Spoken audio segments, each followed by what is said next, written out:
Gentlemen, welcome. We've got a new best-selling author with us today, which is pretty exciting. Mr. Clark Linton, fresh off the presses. Our Book. fellow John Grisham right here with us today. When you said there was a best-selling author, I was kind of looking around. Do we have somebody else joining us today, Jay? Or Fulfilling a lifelong dream of writing a book about cross-border taxation.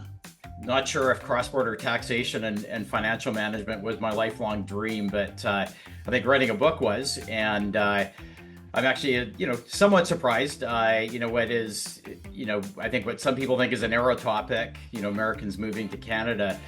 Sonia and I wrote this book really to address some of the issues that come up with cross-border wealth management and tax planning, and we've been positively surprised by how much reception we've had on this book, and really shows that this is not really a narrow market or a narrow movement. There's a ton of either Canadians, that are living in the States. They've lived in the States for a long time, moving back to Canada, or Americans moving here for all sorts of reasons. I think that's picked up for some obvious reasons recently, and it's as I said, quite encouraging that we've had the reception that we've had. Well, the big congratulations are in order, Clark, to yourself and Sonia. I know you guys put a lot of work into it, and for all those people that may want to learn a little bit about a move to Canada as a Christmas gift or a stocking stuffer, there you go. You can go and pick up your own copy of your move to Canada with our partner, Mr. Clark Linton. So congratulations. All right, let's get into it. Let's Wealth Talk, episode 26, December 9th.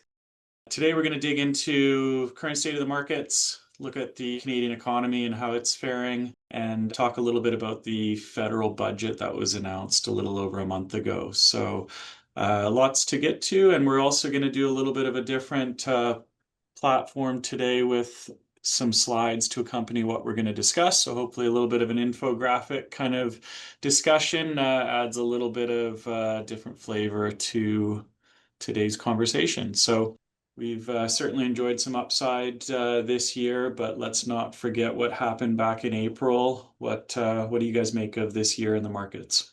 I don't think we want to turn this into a year in review type podcast. We usually reserve that for our January podcast, but much like we said over the last 6 months or so, I think the performance of equity markets here in North America, and I think global equity markets is, I would say, has surprised a lot of investors. If you look at, as you mentioned here, Jay, the history of drawdowns that you see on an annual basis, and then the far right-hand side on this chart, you can see that year to date, the S&P 500 of the US, I think it's closer to up about 17, 18% year to date.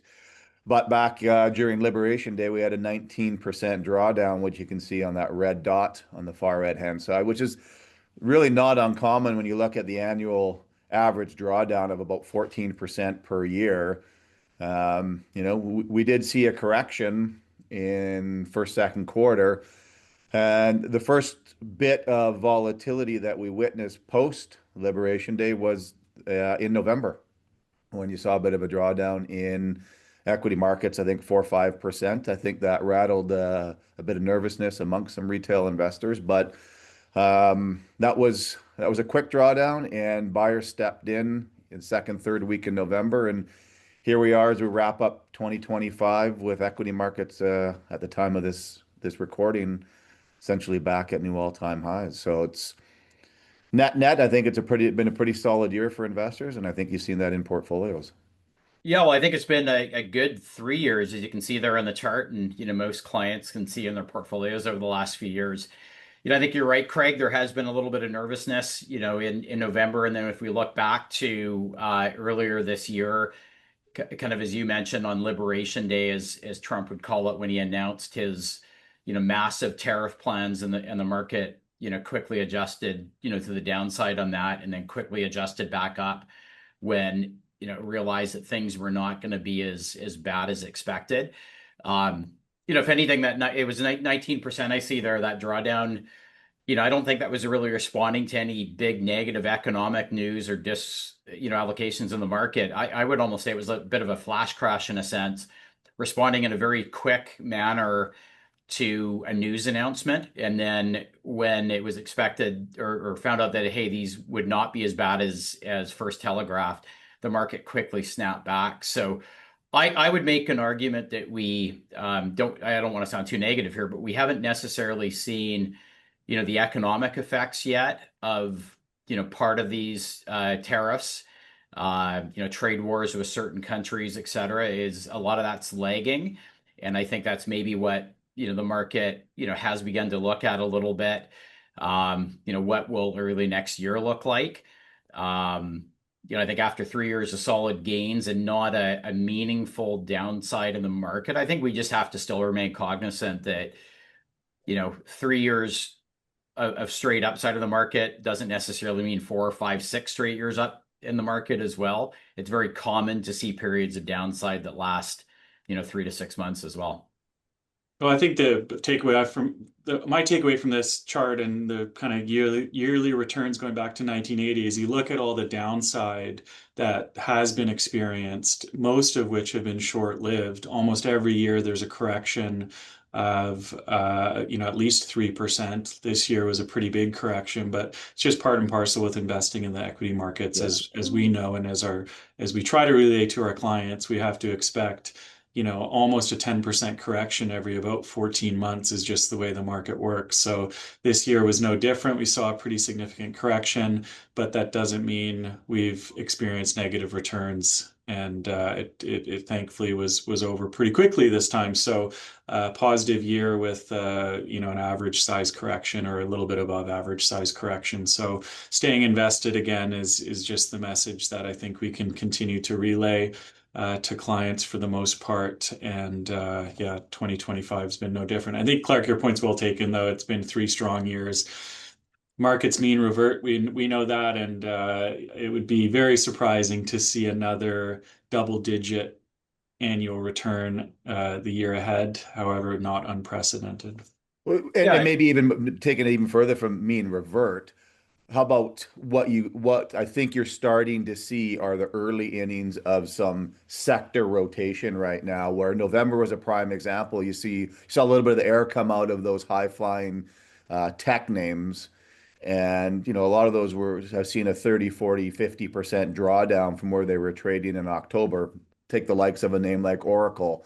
I think you can throw some cryptocurrency and Bitcoin into that as well.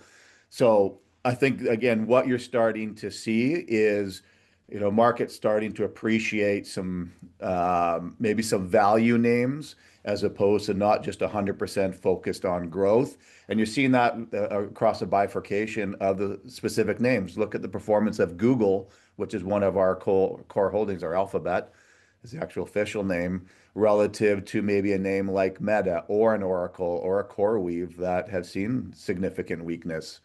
So that's kind of where my view is for 2026 is some rotation and appreciation for other sectors of the market. So I think another important piece of this, certainly in the last 6 months, has been all the talk about AI and are we in a bubble? Are we not in a bubble? We certainly touched on it in our last podcast.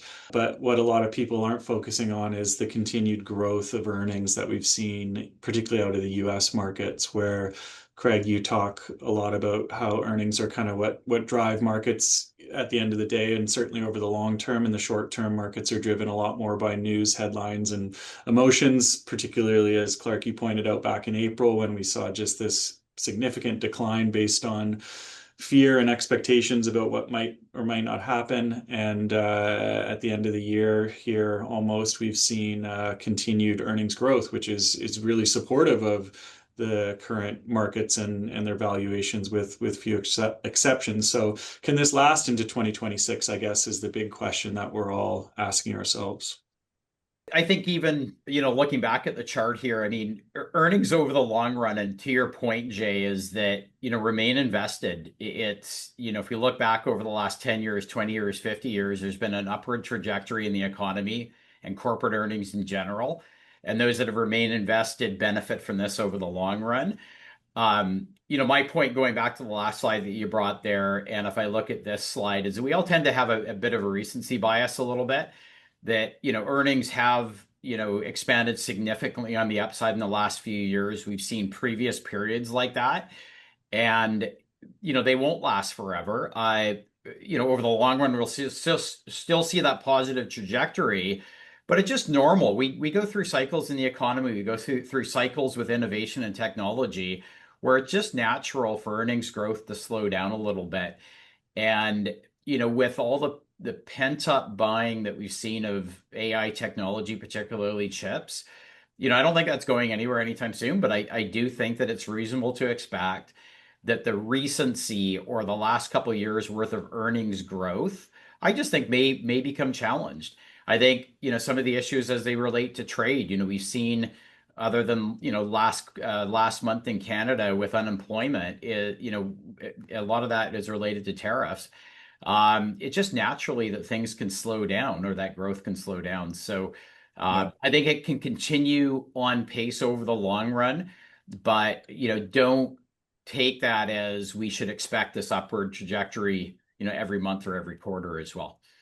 Yeah, I would completely agree with that, Clark, because if you look at the last 20, 25 years, earnings per share growth rate has come in around 7 to 8%. 2025, we're running at about 11.5% growth rate, and that's off of a couple strong years as well. If you break that down, there's kind of three components to earnings. You have margin expansion, you actually have revenue, and then you have actually share count or buybacks. What's driven 2025 and 2024 has predominantly been revenues and margin expansion. I think the revenue side of things is the question as we head into 2026, as you said.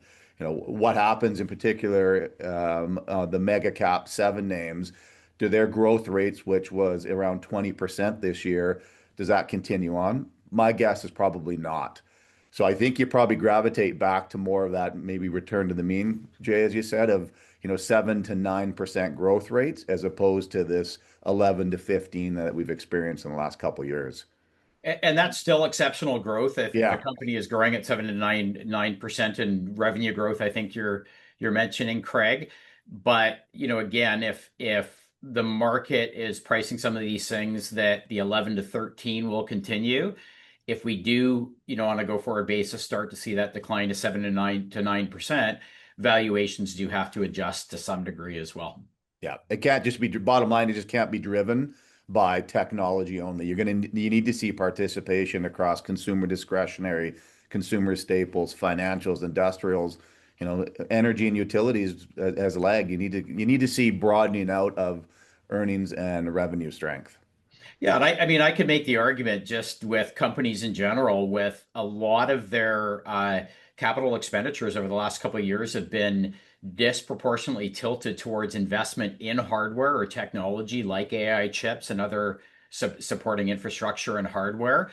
What happens if they just shift their focus a little bit away from technology and then start to expand labor forces, expand their plants, whatever it might be? That has, more positive implications for the economy that are more diversified than just investment in technology. And I think And that's what you're mentioning, Craig. If that happens, that has some positive effects for other sectors in the economy and the market as well. my takeaway, and I think we've always advised to our clients, when people say markets are expensive, I think there's a lot more to that comment. Markets aren't homogenous. I think as a broad scale, yeah, the S&P 500 is elevated on valuations, but if you actually break it out sector by sector and look at 490 names, it's not all that expensive broadly. There's certain areas that are just driving that valuation argument. So another kind of component of our analysis that we look at is kind of what the market sentiment is telling us, and this is kind of the old adage of Mr. Warren Buffett of when people are being greedy, you want to be fearful, and when people are fearful, you want to be greedy and invest accordingly. So a bit of a contrarian kind of way to look at things. After the last few weeks in November, when we saw that little bit of volatility kind of reemerge, we really did see sentiment indicators shift much more negatively. The takeaway here is that there's a lot of fear out there in the market still. There's a lot of concern about the AI bubble. There's concern about valuation that we just touched on. And this concern is actually what we want to see in the market. We don't want everyone to be fully invested. We want there to be a marginal buyer out there that's going to put their money back into the market when they see the setup that they're looking for. So sentiment, I would argue, is still very healthy, and this is definitely something that's supportive of potentially more gains coming into next year. What that chart shows you is, again, you're not anywhere back to, if you look at 2020 or 2015 when you saw a significant drawdown in broader markets. When everybody's generally bullish, that's when we tend to be a little bit more cautious. And I would say that, people are pretty pleased with returns, but I don't think it's an overwhelmingly bullish context that people are telegraphing right now, and that's what that chart says. I think a lot of people don't or can't appreciate the fact that markets do climb that proverbial wall of worry.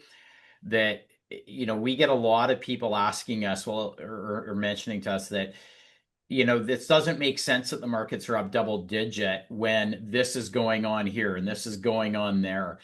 And you have to remind people that we can look back at every year in the last 50, 60, 70 years, whatever it is. And there's always something out there that's going to worry people. There's always a negative headline. There's always the potential risk. What's going to happen with that? And over a long period of time, that market continues to climb that wall of worry. I can't remember a time that there hasn't been worries out there. There's been some exuberance, but there's always a risk out there, and markets and economies basically get through it. But for those who are listening, our team, I think we do a fantastic job of using markets as a cue to drive our portfolio management decisions. But at the end of the day, we don't manage markets, we manage portfolios. And that's where we look at things and we're opportunistic with putting positions on or off within our models. And we try to be tactical around that. If a certain area is what we deem as expensive and we don't want to increase our exposure there, we won't. So bottom line is, yeah, we oversee markets, but we manage portfolios. And I think that's the takeaway for our clients. So checking in on the Canadian economy and the U.S. economy to some degree, obviously unemployment numbers and total employment and trends are very important factors in a healthy economy. So far in the last kind of year, we've seen unemployment steadily tick higher both in Canada and the US. Last week, we saw Canadian job numbers that surprised on the upside. To some degree, a lot of that employment gain was in part-time work in exchange for pretty significant losses in full-time employment. Seems like every other day you read the news and there's some other Canadian company laying people off. A lot of that seems to be tariff related, particularly with some of the resource sectors that have been shedding jobs recently. In the US, I would say a lot of CEOs and companies are talking about how AI is finally impacting their hiring decisions. And we hear a lot of sentiment about asking employees to do more with less as they adopt more AI. So I guess a couple questions. First off, are we finally starting to see that kind of impact of robots and automation and now AI that's kind of been long feared to be a job killer, or where are we at with that in the cycle? Well, I think the job cuts that we're seeing, like the massive job cuts, if you look at Algoma Steel here in your slide, Jay, cutting 1,000 jobs, mill closures or whatever. I think a lot of that, as you mentioned, is directly related to tariffs, not AI. I think I don't know these numbers that well, but I would suggest that maybe companies are not laying off people significantly at this point because of AI. They're maybe postponing hiring new people as they see how AI relates to their business or how it plays out. But I haven't seen anywhere that, a company's cutting off, laying off 10,000 people because AI is replacing them. Again, I think companies may just be, buying some time to see how this all plays out. I can speak locally here in Kelowna. I think recently we have, I think we hit 11% unemployment. Now that seems to be a lot more seasonal here, but I think Clark's point is well taken that I think small businesses, I think you're starting to see some hesitation on hiring or aggressively hiring, waiting to see, how the economy responds over the next little bit to tariffs, to interest rate policy. You speak to the U.S., unemployment rates remain actually pretty strong. And I think they're at a 4.5% unemployment rate, which is still historically low. And if you look at what the Federal Reserve's dual mandate is, it's inflation and unemployment. Inflation's kind of the one that's preventing them from cutting rates. It's not the labor market in the U.S. So um, I think it's just that, as Clark says, hesitation on the corporate side as well to aggressively going out and hiring. Yeah, the other thing that was interesting, and Jay, you mentioned in Canada we saw, a positive surprise on the employment front last month. And I think if you look in those numbers where the biggest job gains were in that 18 to 24 and maybe, up to age 30, in more service related jobs and where a lot of, younger people just were unemployed. And I think, what we may be starting to see there is some of the immigration changes that were made in Canada, which are really targeted at bringing a lot of unskilled laborers in and filling some of these shortages in service jobs, hospitality jobs, et cetera, where maybe that's not starting to catch up. And, some of the people that would normally fill those jobs in Canada are now starting to fill those jobs. And, there's two sides to the coin, to that argument. But I think that, maybe a positive as well. Maybe that's what we're starting to see in Canada. And I think the two other components that we didn't talk about is the amount of government hiring. If you look at that previous chart when unemployment rates in Canada were coming down, I think that's a reflection of the Trudeau administration with how aggressively they were bringing on new jobs um, on the federal government side of things. The second component of that is real estate and associated building on that, because that was such a huge part of the Canadian economy that the real estate market has slowed down, as is the building market. So you're not seeing as much hiring for trades and skilled workers there. In fact, I think you're seeing job losses on that front. And so if we want a strong market to invest in, we need a strong economy, and we need lots of employment to drive a strong economy. And I think the critical piece to that is if we want jobs, we need investment, and that investment needs to come from private corporations, and hopefully that's going to drive the growth going forward. Unfortunately, as this chart shows, Canada's had a really tough time in the last 10 years attracting investment, both from Canadians, as the red line shows, but also just net investment, as the blue line shows down below. So we're still attracting some foreign direct investment, but Canadians are actually choosing to invest more abroad than within Canada, which is a little disheartening. And this is a trend we certainly need to see change if we want to see economic growth and job growth, and we really need to kind of recreate an attractive investment option for global investors. What do you think can drive some change here over the coming years? And are we through kind of a 10-year disappointing period, and can we kind of regain that kind of prior mojo we had, or where are we at?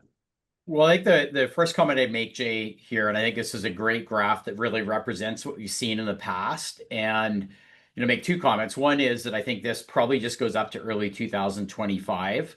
I don't think it looks at what's happened, over the last few months in Canada, and obviously doesn't look at what may happen going forward.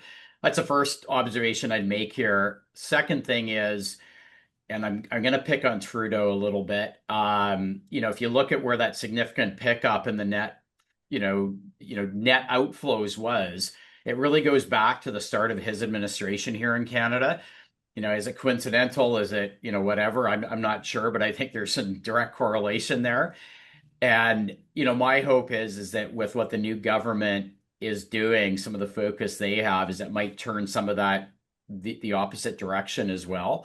And I don't think these numbers yet represent that. Yeah, I think that's really the hope, is that, as we've touched on many times in the past, Canada has so much to offer, and we can be a great place to invest again, hopefully with some change in policy here. Another just clip bit of news that came out a couple weeks ago with company Nutrien out of Saskatchewan, one of the biggest potash producers in the world, actually, deciding to spend over $1 billion developing a terminal to export their potash and fertilizer from the West Coast, not going through Canada, but choosing Washington State as their export terminal. So a bit of disappointing news. What do we make of this decision from Nutrien?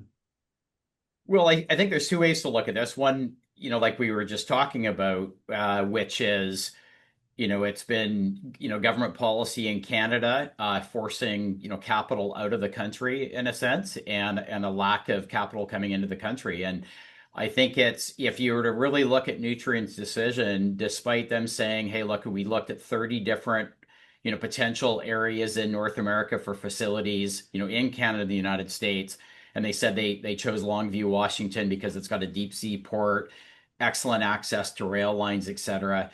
I would argue that, a lot of that reason is just the difficulties in doing business in Canada, particularly when it comes to natural resources and how long it takes to get permitting, how long it takes to negotiate between all the different, groups in Canada.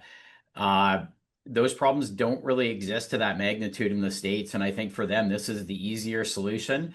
We want to take our potash and export it to global markets. Is that going to be easier in Canada, or is it going to be easier south of the border?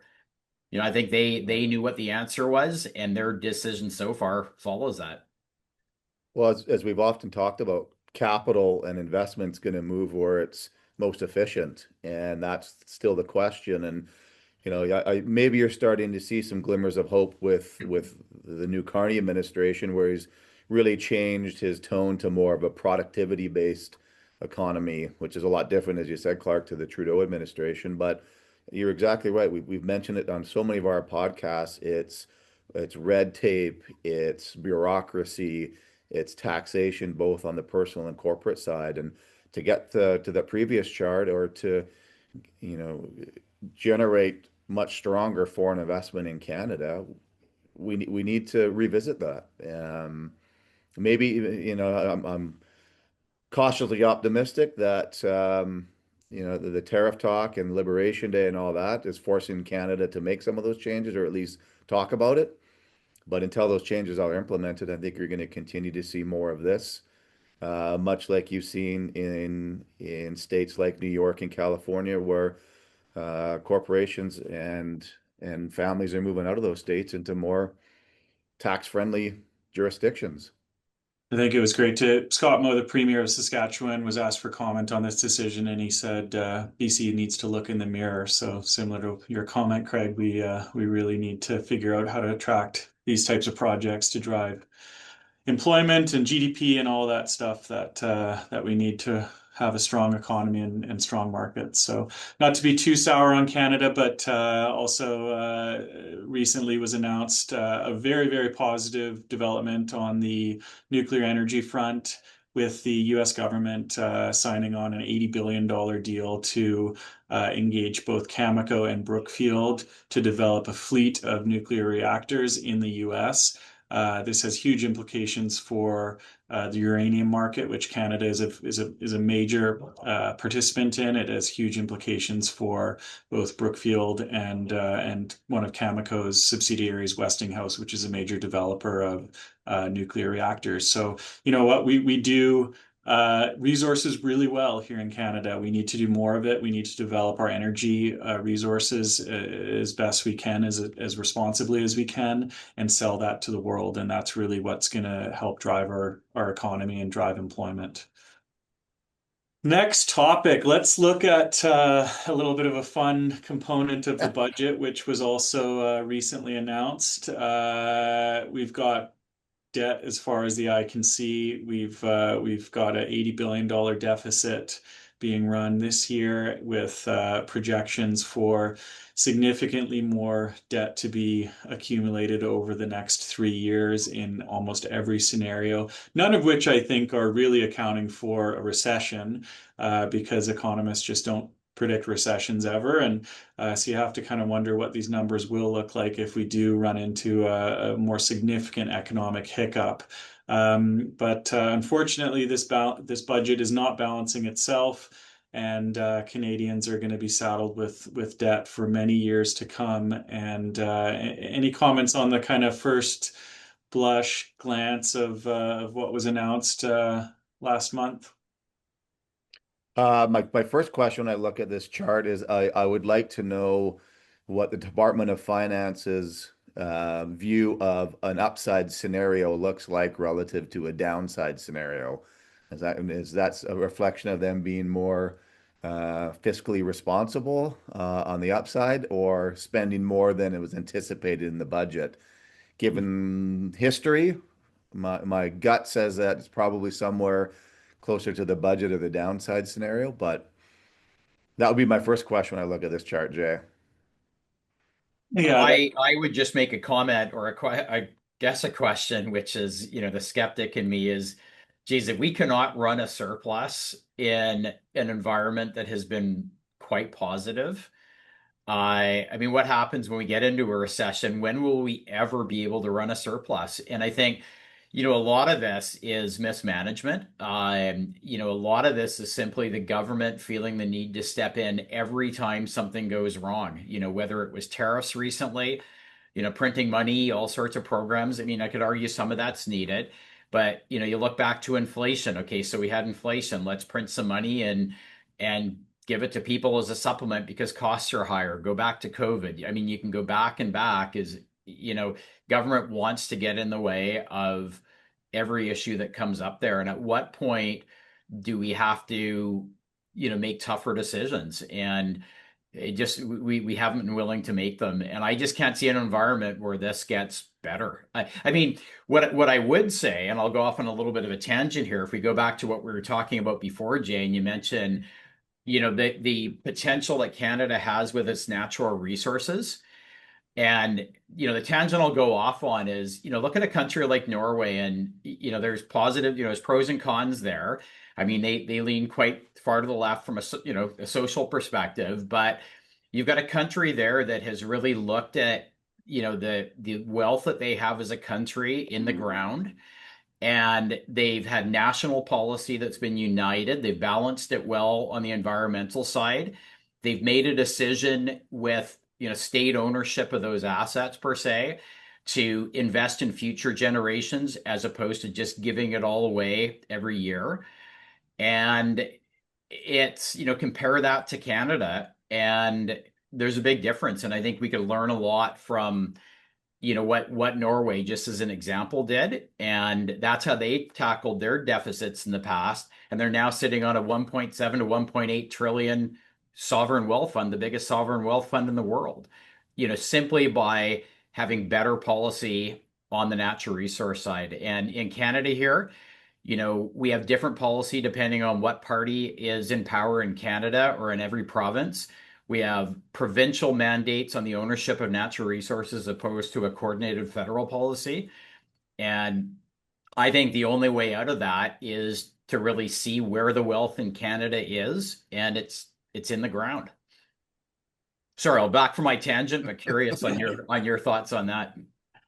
no, I mean you're right. There's a lot of direct comparables out there, like Norway and some of the other Scandinavian countries up there that have similar natural resources and have used that to their advantage and been more fiscally responsible. I mean, that's the bottom line. So hopefully we can get back to a situation where we're even coming close to balancing the budget, because this doesn't even include all the provincial debt that's been accumulating, which we all know here in BC is at a record high and continues to accumulate to no end. So I wanted to bring up this slide because I thought it was a great little graphic showing the growth of certain line items over the coming 3 years compared to where we've been over the last 3 years.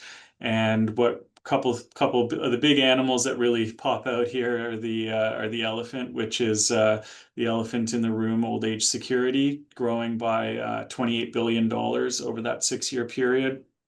interest on public debt, the Tyrannosaurus Rex just behind it at 28 billion as well.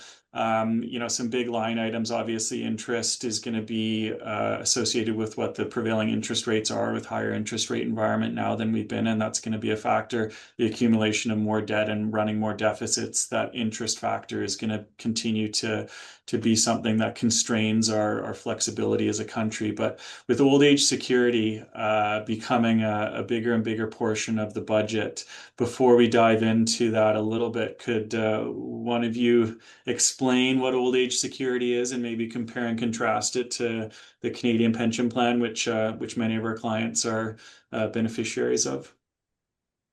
Yeah, I can maybe tackle that one quickly. It's for a lot of our clients, and that's part of our financial planning, is looking at various sources of pension income.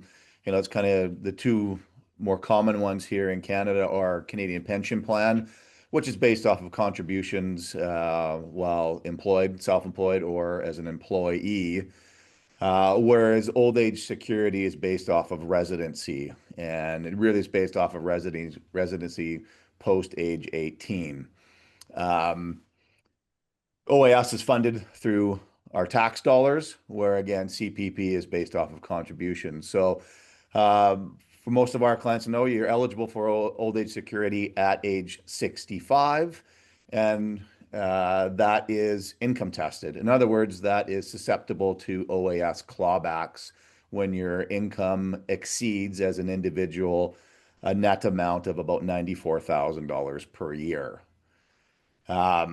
Clawbacks start at about 15 cents of every dollar above that, where it's completely clawed back, I think, when you get up to about $140,000 of net income per individual. Latest stats that I read is that there's approximately 7 million Canadians drawing on old age security, and that's essentially the same across with CPP right now. So that is a direct reflection of the demographics of Canadians, which is a direct reflection of the baby boomer generation. Although the baby boomers aren't the largest cohort of our population, the millennials are. As you can see with this graph here, the demand on old age security in 7 million Canadians is a huge component of our federal budget. That's not going to change as more baby boomers move into that demographic and draw upon old age security. So it's kind of the Coles notes on it, as most clients are aware of that. And then income tested, and I'm going to say the majority of it, I think it has about a 95% uptake rate here in Canada of anybody over the age of 65 who are drawing on OAS and CPP at this time. But I think why this is interesting to kind of discuss is increasingly the aging demographics are going to be drawing more resources from our general tax revenue. And it's been far too long since we looked at this in terms of how eligibility is calculated. I think the income threshold at $190,000 thereabouts for a couple, a household income is extremely high to be drawing a benefit that hasn't been contributed to per se. And as the millennial participant of this podcast, I will point out that for the Canada Child Benefit, which is another a government revenue producing benefit for supposed to be for families and in an effort to encourage more children, is started to be drawn back at $37,000 of household income and completely eliminated at $84,000 of household income. So on one hand, $190,000 of income is the threshold for a household to start receiving Canadian benefits for seniors, but for young families, once you start earning $84,000 of household income, you stop to receive basically the same benefits while you're raising young kids. So we're adding to the debt to pay for the baby boomers, and obviously it's a sensitive subject for many of our clients who depend on it. Well, But You're Jay, walking a tight line here, Jay. No.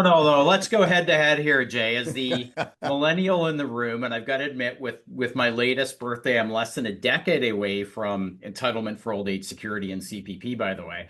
And maybe part of the reason why we wrote this book is just to supplement that a little bit with some royalty income. But I think your argument's somewhat flawed. I think you have to look at the intent of both the programs.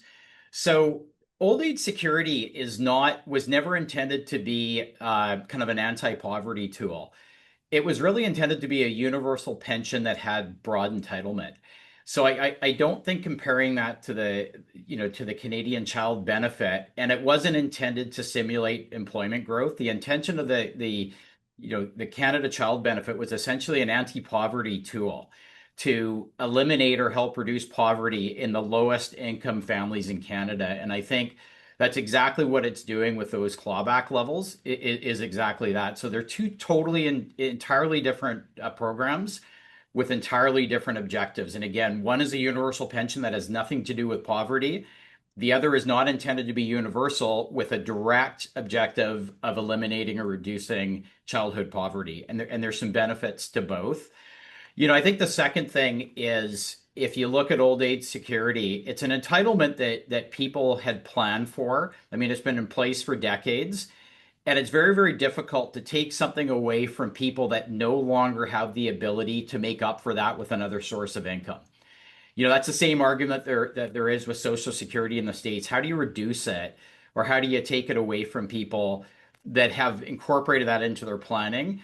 Whereas, with some people that are younger families, I would say they still have working years ahead of them. There's incentive, there's motivation to generate income and wealth from other things, whereas seniors don't have it.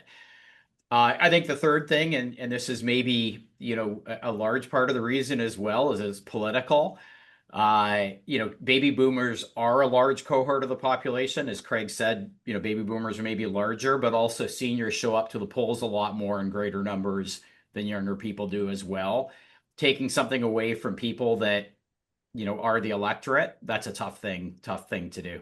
I think the takeaway probably, Jay, from this chart is your point is, considering it is the largest component of our federal budget, is how do you continue to fund that? I think is the question. If you recall the previous conservative administration under Harper, if you remember, they changed the qualification rules from 65 to 67, and that was rescinded back on the Liberals. I think the question is, though, as our demographic, we are living longer now. When OAS was first introduced, a lot of people weren't living well into their 80s and 90s. And with, potentially a 25, 30, 35-year window of someone who's eligible for OAS, I think that's the main part of the question here is how do we continue to fund that? It's either through higher tax rates, maybe it's a potential of, again, extending that eligibility age out to something beyond 65. And again, I think Or that's changing something, the income threshold. or raise the income threshold. Over And then time, over time, adjusting the income threshold. Of course, we're not going to make any adjustments to anyone receiving it already, but you grandfather people in, and then you make some adjustments based on the new expected lifespans of people and the reality of the fact that if you have a household income of 190,000, you probably don't need additional support from the government to fund your pension. But the argument there for someone who's lived in Canada for 30, 40, 50 years and has participated to our tax base through employment income, through self-employment income, that's a strong argument saying, well, I've paid into this. I No, you rightfully didn't. But no, that's the thing. You didn't pay into that. You were a resident here, but you didn't pay into it. So indirectly you did through through your the point tax is base. it's adding such a significant amount of debt to the balance sheet of Canadians for a generation that has in large part been massive beneficiaries of the success of the country over the last 50 years. And I think it's I don't know I think it deserves some scrutiny. I think the fact of the matter is that the income thresholds need to be revisited, and the age allowances need to be revisited as well.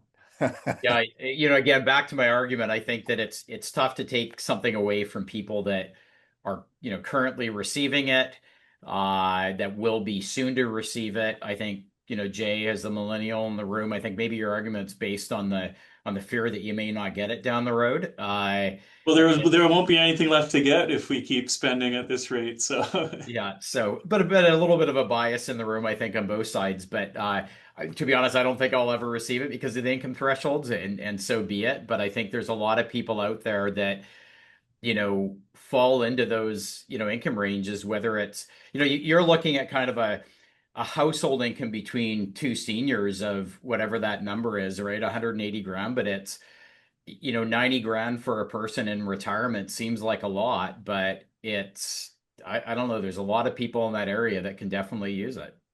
Yeah.